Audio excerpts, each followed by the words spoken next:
Hello everyone, a very good morning. How are you all? I hope you all are keeping fit and fine, right? Good. तो बच्चों आज की हिंदी की कक्षा में आप सभी का स्वागत है। आज हम चलेंगे हिंदी व्याकरण की ओर और क्या पढ़ेंगे? चलिए बात करते हैं। बच्चों अपनी प्रीवियस क्लासेस में लाइक इन क्लास 4, क्लास 3 आपने एक चीज पढ़ी होगी, भाषा पढ़ी है ना? तो क्या होती है भाषा? इसको रिवाइज करते हैं पहले। भाषा एक साधन है, एक मीडियम है, एक जरिया है जिसके जरिए या जिसके माध्यम से हम अपनी बात दूसरे तक पहुंचाते हैं और दूसरे की बात को ग्रहण करते हैं या समझते हैं। यही होती है भाषा। तो बेसिकली भाषा क्या है? एक साधन है। क्या है? एक साधन है। इसे हम कह सकते हैं एक मीडियम है या एक जरिया है जिससे कि हम अपनी बात दूसरे तक पहुंचाते हैं और दूसरे की बात को ग्रहण करते हैं, समझते हैं। जैसे कि इस समय मैं अपनी बात आप तक पहुंचा रही हूं। तो बच्चों अपनी आज की इस कक्षा में हम भाषा के विषय पर ही बात करेंगे, ठीक है? तो आज हम पढ़ेंगे पाठ 1, भाषा और व्याकरण। भाषा और व्याकरण यानी कि लैंग्वेज और ग्रामर। ओके, तो भाषा तो आप सभी को पता है कि भाषा क्या है। भाषा एक माध्यम है, एक जरिया है जिसके जरिए हम अपनी बात दूसरे तक पहुंचाते हैं और दूसरे की बात को ग्रहण करते हैं। तो चलिए एक बार इसकी परिभाषा को भी हम रिवाइज कर लेते हैं, ठीक? तो क्या है इसकी परिभाषा?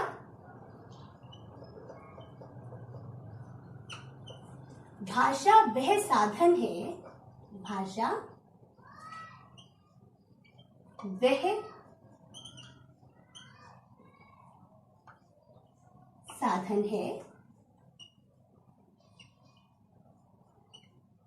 जिसके माध्यम से हम अपने मन के विचार, दूसरों तक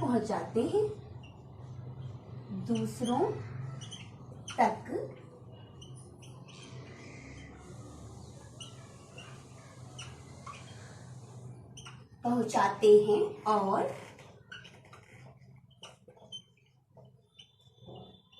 दूसरे के या दूसरों के विचारों को ग्रहण करते हैं। विचारों को ग्रहण करते हैं। तो ये हुई भाषा की परिभाषा। क्या होती है भाषा? कि भाषा वह साधन है जिसके माध्यम से हम अपने मन के विचार दूसरों तक पहुंचाते हैं और उनके विचारों को यानी दूसरों के विचारों को ग्रहण करते हैं। तो बच्चों ये समझ में आया आपको?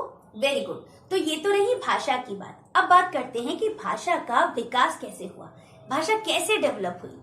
तो बच्चों प्राचीन काल में, एंशिएंट टाइम में जब भाषा नहीं थी तो लोग संकेतों के माध्यम से यानी इशारों के माध्यम से अपनी बात एक दूसरे को पहुंचाते थे। एक दूसरे के साथ कम्युनिकेट कैसे करते थे? संकेतों के माध्यम से करते थे, ठीक? लेकिन बच्चों क्या होता है ना, संकेतों के साथ, इशारों के साथ एक लिमिटेशन होती है। आप एक लिमिट तक ही सामने वाले को अपनी बात समझा सकते हो, है ना? एक टाइम बाद आपको लगेगा अरे अब मैं ये इसको कैसे समझाऊं, ठीक? तो फिर धीरे धीरे क्या हुआ? प्राचीन काल में जो आदि मानव हुआ करता था उसने क्या किया? पत्थरों पर, चट्टानों पर कुछ चिन्ह बनाने, कुछ आकृतियां बनानी शुरू करी जिससे कि वो अपनी बात एक दूसरे को पहुंचाते थे। इससे थोड़ा थोड़ा कम्युनिकेशन जो था वो आसान हुआ। फिर क्या हुआ? फिर जैसे जैसे हम सिविलाइज्ड होते गए, सभ्य होते गए, हमें अपने मन के विचारों को व्यक्त करने के लिए एक मीडियम की जरूरत महसूस हुई, एक माध्यम की आवश्यकता महसूस हुई, है ना? और इसी तरह जन्म हुआ भाषा का, ठीक? इसी तरह भाषा जो है वो चलन में आई। आज से कई हजार साल पहले भाषा का ये रूप नहीं था जो आज है, ठीक? धीरे धीरे समय के साथ विकसित होते होते जो आज हमारे सामने भाषा है, भाषा ऐसी है, ठीक? तो इतना समझ में आया भाषा कैसे डेवलप हुई, भाषा किसे कहते हैं। एक और चीज बच्चों, केवल मनुष्य ही ऐसा प्राणी नहीं है जो अपनी बात या अपने मन के विचार दूसरे के साथ शेयर करता है ना? पशु पक्षी जानवर ये सभी अपनी अपनी बातें आपस में करते हैं। ठीक कैसे करते हैं? जैसे बिल्ली है वो म्याऊं म्याऊं करती है, कुत्ता है भौं भौं करता है, गाय रंभाती है, चिड़िया चहचहाती हैं। तो वो अपने संकेतों के माध्यम से, अपनी आवाजों के माध्यम से अपनी बातें जो है वो दूसरे के साथ कम्युनिकेट करती हैं। केवल मनुष्य ही एक ऐसा प्राणी है जो भाषा के माध्यम से अपने मन के विचारों को व्यक्त करता है। ठीक, तो दिस मच इज क्लियर कि भाषा किसे कहते हैं और भाषा का विकास कैसे हुआ। अब हम बढ़ते हैं आगे और समझते हैं कि भाषा के रूप कौन कौन से हैं, यानी कि काइंड्स ऑफ लैंग्वेज के बारे में। तो चलिए बच्चों समझते हैं भाषा के रूप। भाषा के रूप यानी कि kinds of language. Kinds of language. ठीक, तो बच्चों भाषा के दो रूप होते हैं। कितने रूप होते हैं? दो। कौन कौन से? पहला मौखिक भाषा। मौखिक भाषा यानी कि इसको हम इंग्लिश में कहते हैं स्पोकन लैंग्वेज। क्या कहते हैं? Spoken language. और भाषा का दूसरा रूप होता है लिखित भाषा। क्या होता है? लिखित भाषा। लिखित भाषा। लिखित भाषा यानी कि written language. Okay, written language.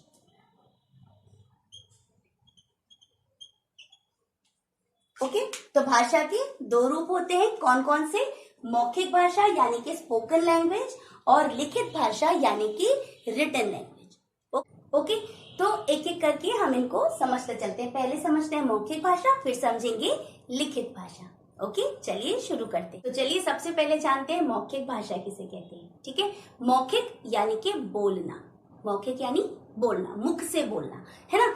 तो मौखिक भाषा क्या हुई? जब हम बोलकर अपनी बात दूसरे तक पहुंचाते हैं और दूसरा व्यक्ति सुन करके हमारी बात को समझता है, ग्रहण करता है, उसे हम कहते हैं भाषा का मौखिक रूप। मौखिक भाषा क्या हुई? जब हम बोलकर अपनी बात दूसरे तक पहुंचाते हैं और दूसरा उसे सुन करके ग्रहण करता है, तो वो हुई मौखिक भाषा। एक बार इसकी परिभाषा जान लेते हैं। जब हम बोलकर अपने मन के विचार, अपने मन के विचार दूसरों तक पहुंचाते हैं, जब हम बोलकर अपने मन के विचार दूसरों तक पहुंचाते हैं तथा वे सुनकर, है ना, सुनकर विचारों को ग्रहण करते हैं। विचारों को ग्रहण करते हैं, तो उसे हम कहते हैं भाषा का मौखिक रूप। जैसे कि कहानी सुनाना, है ना, कहानी सुनाना। इसी तरीके से भाषण, है ना। ओके, तो मौखिक भाषा के अंदर दो चीजें आती हैं। कौन कौन सी दो चीजें आती हैं? पहली, एक तो बोलना और दूसरा सुनना। ये दो चीजें आती हैं मौखिक भाषा के अंतर्गत।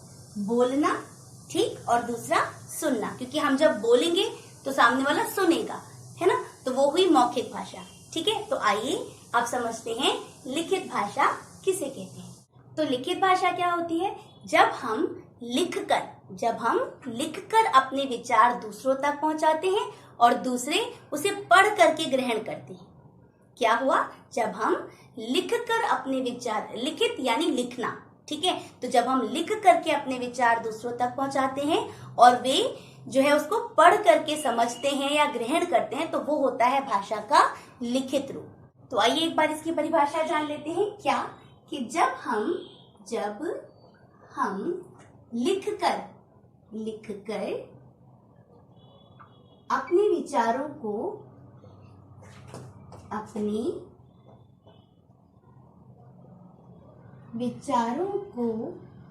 दूसरों तक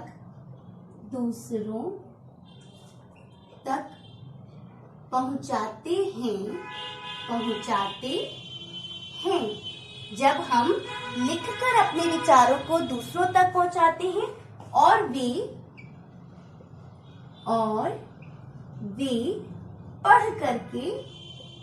पढ़कर उसे ग्रहण करते हैं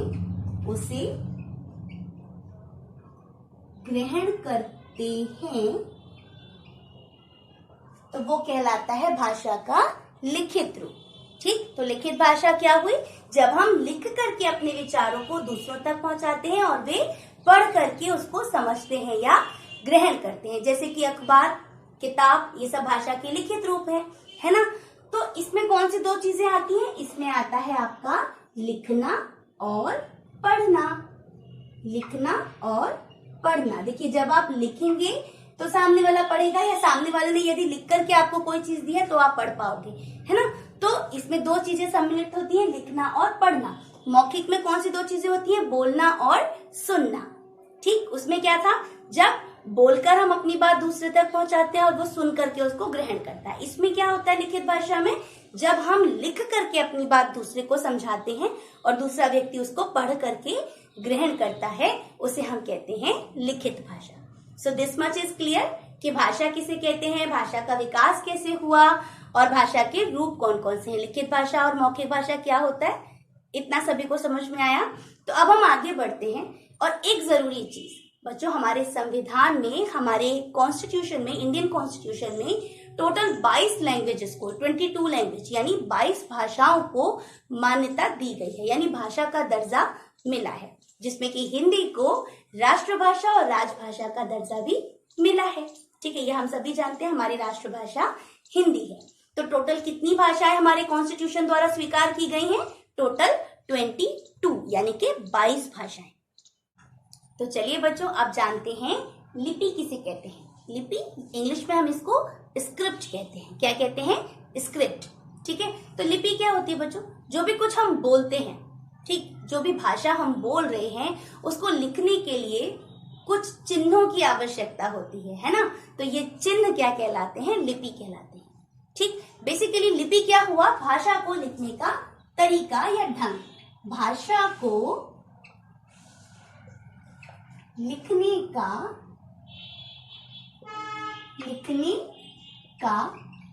ढंग या तरीका। भाषा को लिखने का ढंग या तरीका क्या कहलाता है?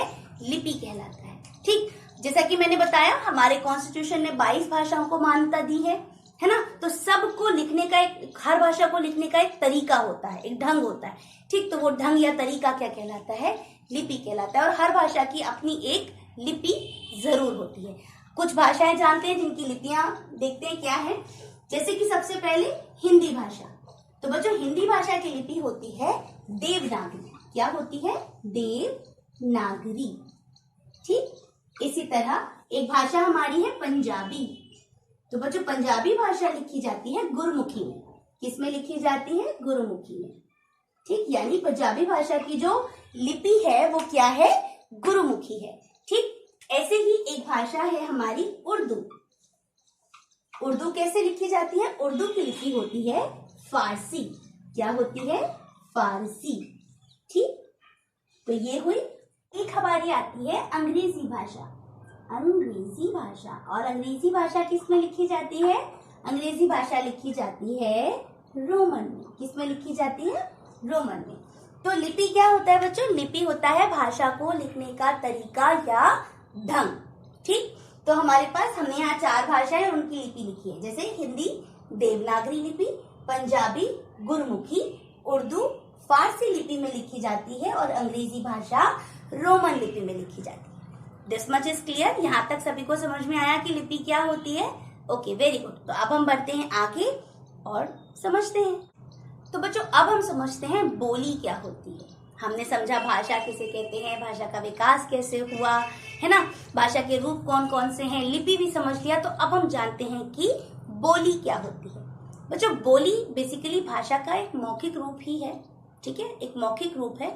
बोली का जो क्षेत्र होता है, जो जिस जगह पे वो बोली जाती है, वो बड़ा ही लिमिटेड होता है। क्या होता है? लिमिटेड होता है। ठीक, बोली क्या है? भाषा का मौखिक रूप है। बड़े ही सीमित क्षेत्र में ये बोली जाती है। भारत में बहुत सी बोलियां हैं जो बोली जाती है, लेकिन बच्चों भाषा और बोली इन दोनों में अंतर है।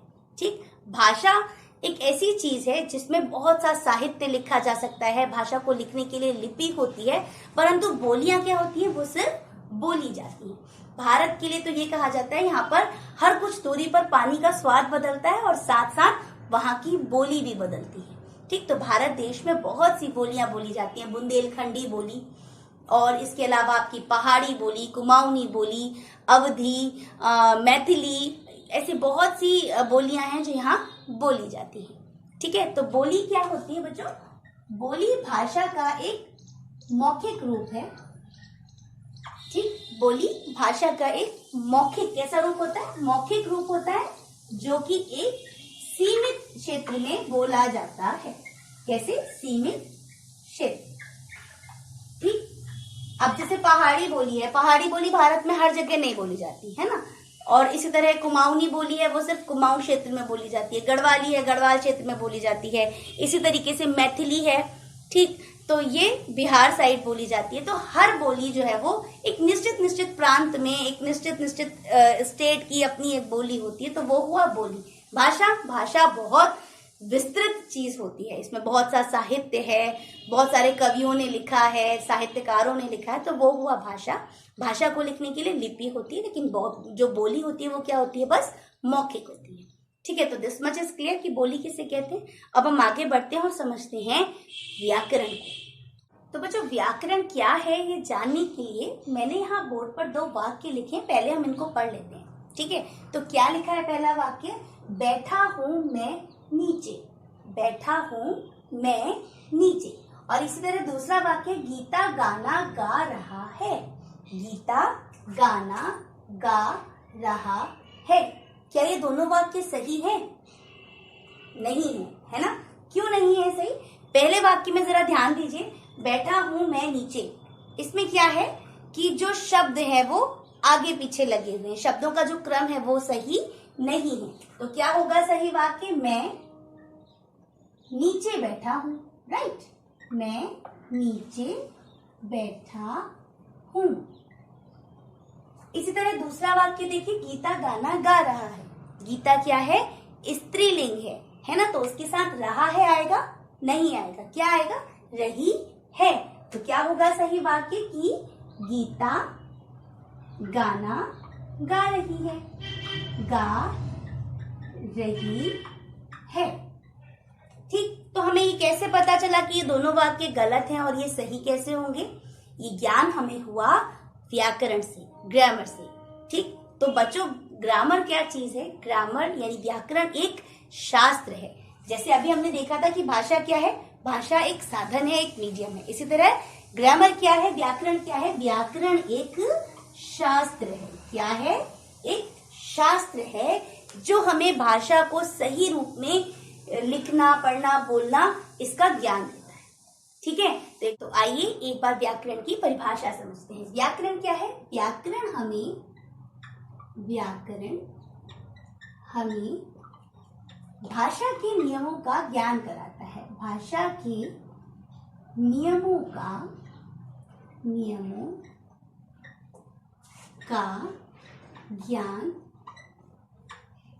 कराता है। ठीक, भाषा क्या है? भाषा एक शास्त्र है जो कि हमें भाषा के नियमों का ज्ञान कराता है। ठीक है, तो इतना सभी को समझ में आया कि व्याकरण क्या है। ठीक, जैसे जैसे अब हम आगे ग्रामर को और पढ़ेंगे, हम पढ़ेंगे संज्ञा, सर्वनाम, विशेषण, अविकारी, विकारी, बहुत सारी चीजें हम पढ़ेंगे और वो सब किसके अंदर आती हैं? ग्रामर के अंदर। ठीक, जब हमारा व्याकरण पे पकड़ मजबूत होगी, जब हमारा ग्रामर स्ट्रांग होगा, तो उस भाषा पे, चाहे वो हिंदी हो या इंग्लिश हो, ठीक, उस पे जो हमारा कमांड है वो उतना ही ज्यादा स्ट्रांग होगा। ठीक, यानी भाषा पर पकड़ बनाने के लिए ग्रामर को समझना बहुत जरूरी है, क्योंकि ग्रामर यानी व्याकरण ही है जो हमें भाषा के जो नियम हैं, जो उसके रूल्स हैं, उसका ज्ञान कराता है। ओके, तो इतना सभी को समझ में आ गया, यानी शुद्ध अशुद्ध, सही गलत और भाषा के नियमों का जो हमें ज्ञान कराता है वो शास्त्र क्या है? व्याकरण है। ठीक है, तो आइए एक बार सारा रिवाइज कर लेते हैं। आज की कक्षा में हमने क्या क्या पढ़ा। सबसे पहले हमने जाना कि भाषा क्या है। तो बच्चों, भाषा क्या है? भाषा एक साधन है, एक मीडियम है जिसके जरिए हम अपनी बात दूसरे तक पहुंचाते हैं और दूसरे की बात को ग्रहण करते हैं। ठीक, साथ ही हमने जाना कि जैसे जैसे सभ्यता का विकास हुआ, या कहें कि जैसे जैसे हम सभ्य हुए, हम सिविलाइज हुए, वैसे वैसे भाषा का विकास होता रहा। ठीक है, तो प्राचीन काल में लोग कैसे चट्टानों पर खोदकर या फिर संकेत के माध्यम से अपनी बात किया करते थे। धीरे धीरे भाषा का विकास होता रहा। ठीक, साथ ही हमने जाना कि भाषा के दो रूप होते हैं। कौन कौन से? मौखिक भाषा और लिखित भाषा। मौखिक भाषा जब हम बोलकर अपनी बात दूसरे तक पहुंचाते हैं, और दूसरा सुन करके उसको ग्रहण करता है, तो वो हुआ भाषा का मौखिक रूप। तो दूसरा लिखित भाषा। लिखित भाषा क्या होती है बच्चों? जब हम लिखकर अपने विचारों को दूसरे तक पहुंचाते हैं और दूसरे पढ़ करके उसको ग्रहण करते हैं, तो वो हुआ भाषा का लिखित रूप। ठीक, साथ ही हमने ये भी जाना कि हमारे इंडियन कॉन्स्टिट्यूशन ने, यानी हमारे भारतीय संविधान ने टोटल 22 भाषाओं को स्वीकृति दी है। ठीक है, यानी 22 भाषाओं को जो है वो स्वीकार किया है। ठीक, आपकी पुस्तक में ये 22 भाषाएं दी गई हैं, एक बार उसको देख लीजिएगा। ठीक है, साथ हमने ये भी जाना, हम सभी को पता है कि हिंदी हमारी राष्ट्रभाषा है, हमारी राजभाषा है।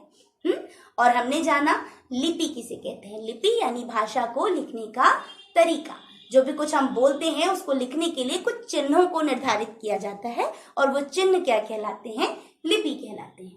ठीक, भाषा के साथ साथ हमने एक चीज और जानी, जो थी बोली। बोली क्या है? बोली और भाषा में बहुत अंतर है। बोली एक सीमित क्षेत्र में, एक सीमित स्थान तक बोली जाती है। ठीक, बहुत सारी बोलियां, बुंदेलखंडी, अवधी और पहाड़ी, कुमाऊनी, बहुत सारी बोलियां हमारे देश में बोली जाती हैं। आखिर में हमने जाना कि व्याकरण क्या है। व्याकरण क्या है? व्याकरण एक शास्त्र है जो हमें भाषा के नियमों से परिचित कराता है। ठीक, कि कौन क्या अशुद्ध है, क्या शुद्ध है। ठीक, इन सब चीजों का ज्ञान हमें किससे मिलता है? व्याकरण से मिलता है। ठीक है, तो एक बार आप अपनी पुस्तक में इस पाठ को ध्यान पूर्वक पढ़िएगा, और कोई भी क्वेरी हो तो मुझसे पूछ लीजिएगा। ठीक है, तो आप सभी बच्चे अपना ध्यान रखिएगा और मन लगाकर पढ़ाई कीजिएगा। आज के लिए इतना ही। Bye everyone, take care, have a great day.